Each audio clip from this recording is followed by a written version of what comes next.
이란 최고 지도자 모즈타바의 위독설이 불거진 가운데 이란 매체가 모즈타바의 모습이 담긴 10초 분량의 영상을 뒤늦게 공개해서 그 배경에 관심이 쏠리고 있습니다. 네, 한편 도널드 트럼프 미국 대통령은 이란에 대해 로우키 대응을 언급하며 강도 높은 경제적 압박을 예고했습니다.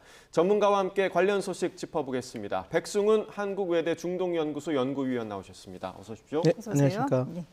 자, 앞서 저희가 이제 리포트로 전해드리긴 했습니다만은 모즈타바의 영상이 10초 정도 공개가 됐습니다. 그런데 이게 이제 어디서 언제 찍은 건지에 대한 정보가 전혀 없거든요. 네네. 왜 이 시점에서 이 영상을 공개했을까요? 지금 어떻게 보면 이것은 어떻게 보면 지금 최고 지도자 모즈타바의 건강 상태를 알려주는 영상이라기보다는 그냥 어떻게 보면 이 최고 지도자의 그 정치적 영향력이 건재하다. 그래서 이제 협상 국면이 이제 들어갈 것인데 네. 내가 잘 통제하고 있다. 최고 지도자가 승인권을 다 이렇게 어떻게 보면 승인권을 이제 해야 되는 인물이긴 한데 내가 다 건재하고 있다라고 하고 보여주는 어떻게 보면 정치적인 메시지를 위한 하나의 그 방송이었다고 보시면 될 것 같습니다. 네. 말씀 주신 대로 10초라고 하는 시간은 너무 짧았고 그리고 모든 외신들이나 분석 기관들이 이야기하는 것은 이게 2월 28일 이전에 전쟁 이전에 촬영된 것이라고 지금 밝히고 있어서요. 그렇지만 이제 그 이란 측에서도 밝히긴 했습니다. 뭐라고 밝혔냐면 우리가 모즈타바 그 최고 지도자가 우리 군 IRGC 혁명 수비대나 아니면 다른 그런 고위 간부들을 만나는 그런 장면들을 우리가 송출할 것이다라고 이야기를 한 상태이니 아마 이제 향후 어떻게 이란 언론들이 그 모즈타바의 그 영상들을 공개하느냐에 따라서 이 논란이 좀 줄어들 수 있을 것 같은데 지금 네. 현 상황에서는 어떤 그 건재한 모습을 보여준다라는 그런 팩트 체크라기보다는 지금 모즈타바의 영향력은 우리가 건재하고 이렇게 활동을 하고 있다라는 걸 보여주는 정치적 메시지라 이렇게 보시면 될 것 같습니다. 네, 그러니까 이란 매체가 공개를 한 거기 때문에 실제로 지금 모스타바의 건강 상태가 어떠하냐, 혹은 실제로 지금 정치적으로 어느 정도의 영향력을 갖고 있느냐, 이 부분이 좀 궁금한데 뭐 파악되고 있는 부분이 있습니까? 건강 상태는 지금 추정의 영역이죠. 그러면 저희가 갖고 있는 팩트로 얘기를 해서 본다면 올해 4월에 한번 이런 보도는 있었죠. 그러니까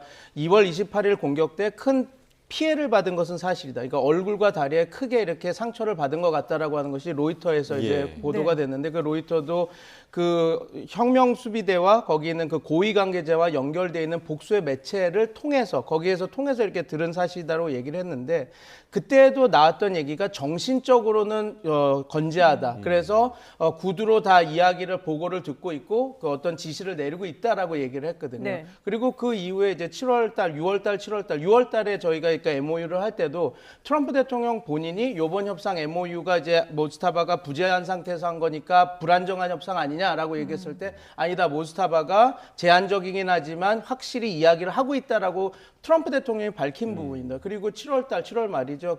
그 페제스키안 대통령이 두 번째로 이제 모스타바랑 직접 만나서 긴 시간 동안 안보, 경제, 그다음에 외교 관련해서 이야기를 나눴다라고 이야기를 했으니 제가 볼 때는 진짜 건강 상태에 대해서는 정말 어디가 다쳤는지는 지금 추정의 영역인데 실제로 어떤 그런 지시나 이런 것들은 이야기를 나누고 있다라고 보시는 게 맞을 것 같습니다. 단 요게 한 가지 의문점은 이거죠. 과연 모즈타바의 그 영향력이 그런 보수파들, 특히 혁명수비대나 강경파에 어느 정도까지 미치느냐에 대해서는 우리가 조금 복기를 해봐야 되는데 왜냐하면 모즈타바가 그 전에도 그 최고 지도자실 밑에서 거의 그림자 권력으로 움직이긴 했지만 트럼프 대통령이 제3의 리더십이 오고 있다. 그 전에 60명을 내가 다 참수를 시켰지만 더 많이 죽어서 새로운 리더십으로 교체되고 있다는 것도 사실이거든요. 네. 그래서 얼마만큼 모즈타바가 기존에 갖고 있던 그런 그 네트워크가 실제 작동하는지 는 그게 이제 궁금 상황인데 모즈타바가 건재한 거, 살아있고 이런 것은 지금 주어진 저희 그 사실 근거로 봐서는 살아있고 어느 정도 소통을 하면서 제한적인 통제력은 보여주고 있는 거 아닌가 그렇게 보는 게 적합한 분석일 것 같습니다. 예. 모즈타바의 존재 여부가 다시 한번 이렇게 좀 관심을 받는 이유가 결국은 앞서도 잠깐 언급하셨지만 미국과 이란의 협상이 이제 다시 돼야 되는 부분이 있잖아요. 근데 트럼프 대통령이 이란에 대해서 로우키, 그러니까 저강도로 대응 중이다라고 얘기를 했거든요. 네. 이건 어떤 의미로 해석을 해야 됩니까? 트럼프 대통령의 정확한 워딩은 we are low-keying it 이렇게 했죠. 그러니까 우리가 조금 더 저강도화하고 있다라고 하고 있는 모습은 이제 트럼프 대통령이 어떤 현실을 직면했다라고 봅니다. 왜냐하면 지금 트럼프 대통령이 계속 얘기했던 하르그 섬을 공격하겠다, 지상군 파견할 수 있다, 우리가 그 핵 농축 우라늄 돼 있는 것을 빼올 수 있다라고 얘기한 것이 정말 그 미군의 희생이나 또 많은 비용이 들어갈 수밖에 없는 그런 작전이거든요. 네. 더 이상 할 수 없는 작전입니다. 그러니까 트럼프 대통령이 자기네들 미국이 할 수 있는 작전을 통해서 협상을 압박하겠다라고 하는 것으로 이렇게 변하는 것인데 이게 어떻게 보면 그 미국이 이게 우리가 로우킹 그러니까 우리가 이란에 대해서 대처를 하지 않겠다라는 것은 아니고 수단을 바꾼 거라고 보시면 될 것 같습니다. 그러니까 그 어떤 공군력이나 해군력을 이용한 폭격이나 이런 그 자산들은 유지한 상태에서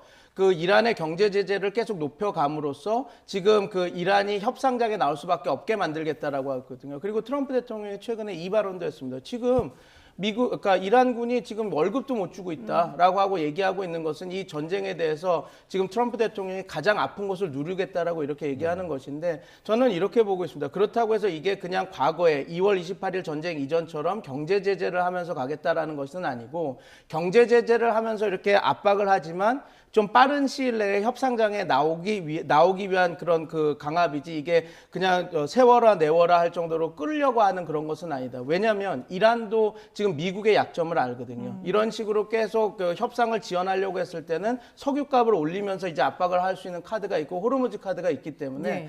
지금 로우킹이시라고 하는 것이 그러니까 조금 그 저강도로 공격을 하겠다라는 것이 아니라 강력한 압박은 하지만 그 수단을 좀 바꿔서 이제 그 물리적인 공격이 대두되는 것이 아니라 물리적 공격은 이선에 배치하되 경제적이나 여러 가지 압박을 통해서 협상을 이끌어내겠다 이런 의도로 보시면 될 것 같습니다. 네. 어쩌면 그 수단을 바꾸는 게 미국이 택할 수 있는 유일한 선택지가 아닐까라는 생각이 드는 게 왜냐하면 미국 무기 부족 문제도 계속 나오고 있고요. 그다음에 요격할 수 있는 그런 미사일도 상당히 좀 많이 떨어졌다. 이런 부분들이 그런 수단을 바꾸는 데 좀 영향을 끼쳤을 거라고 생각하십니까? 당연히 그렇죠. 왜냐하면 지금 제가 여러 차례 이 방송에서도 나도 말씀드렸던 부분인데 그 사드 미사일이나 페이트리어트 미사일은 고가의 미사일입니다. 예. 그래서 이게 우리가 그냥 그 생산을 하는 데 있어서 사드 미사일은 1년에 90발에서 100발, 그다음에 페이트리어트 미사일은 500발에서 600발이 최고거든요. 트럼프 대통령이 당연히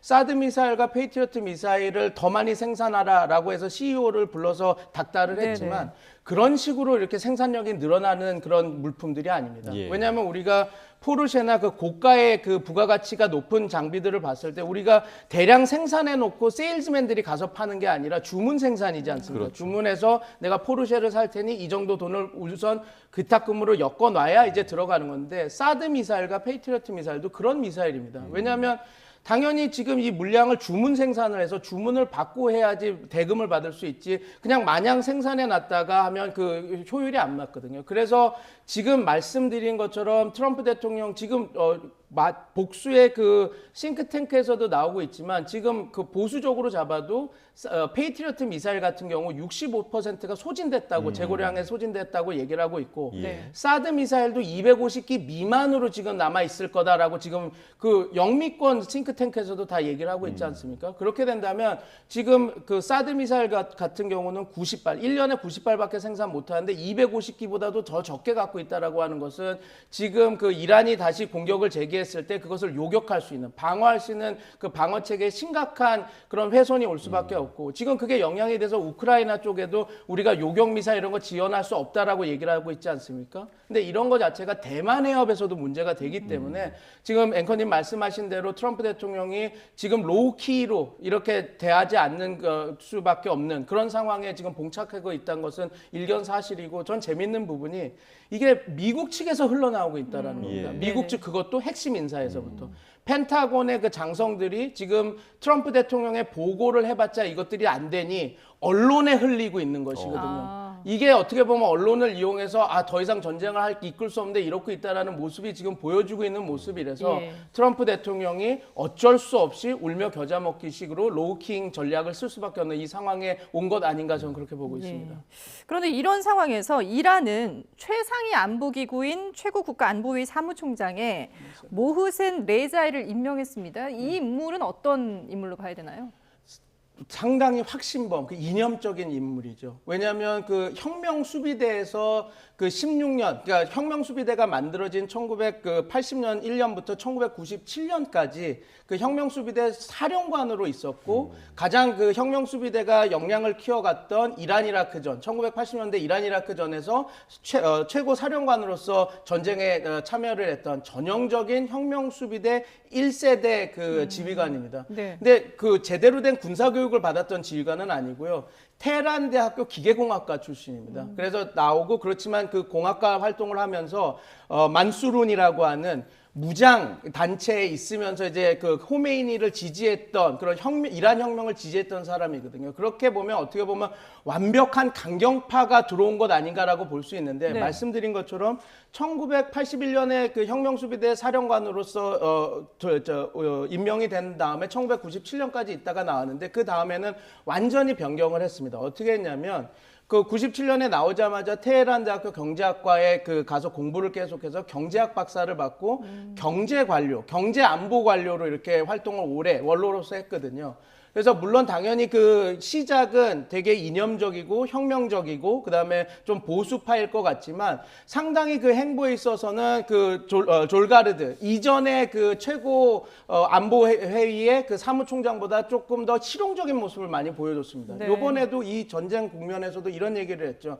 핵폭탄을 수십 개 갖는 것보다 그 호르무즈 해협을 이용하는 것이 더 효율적이다라고 이야기를 했던 사람이 이 모센 레자입니다. 그러니까 우리가 볼 때 상당히 실용파고 물론 강경 분자이긴 하기 강경 노선을 걷는 사람이긴 하지만 그냥 무조건 공격을 하고 싸우겠다라고 하는 인물이 아닌 이란의 국익, 그러니까 현 지도부의 국익을 이익을 극대화하는 데 노정을 하는 사람이라서 어떻게 보면 이제 지금 제가 계속 분석을 하고 있는데 이런 얘기도 나오고 있습니다. 오히려 갈리바프가 요번 전쟁이 끝나고 나면 보수파에서 그 주력 세력이 될 수 있으니 갈리바프를 견제하기 위해서 모센 레자이를 조금 더 올려준 거다. 그게 모스타바의 수다라고 얘기하는 것도 있어서 물론 이제 이것은 좀 더 지켜보면서 분석을 해야 되겠지만 그래서 그 모센 레자이가 최고 안보 회의의 사무총장이 됐다라고 해서 꼭 이게 미국과 강대강으로 갈 거라고 보는 것보다는 오히려 협상을 진행하지만 조금 더 이란 쪽에 더 유리한 쪽으로 계속해서 미국을 몰아붙일 수 있는 인물이다. 그 정도로만 이제 저희가 판단을 하면서 좀 사안을 보는 것이 옳지 않을까 저는 그렇게 보고 있습니다. 네. 아마도 미국에 쉽게 타협하지 않겠다라는 메시지를 던지는 그런 임명이 아닐까 생각이 드는데 그렇다면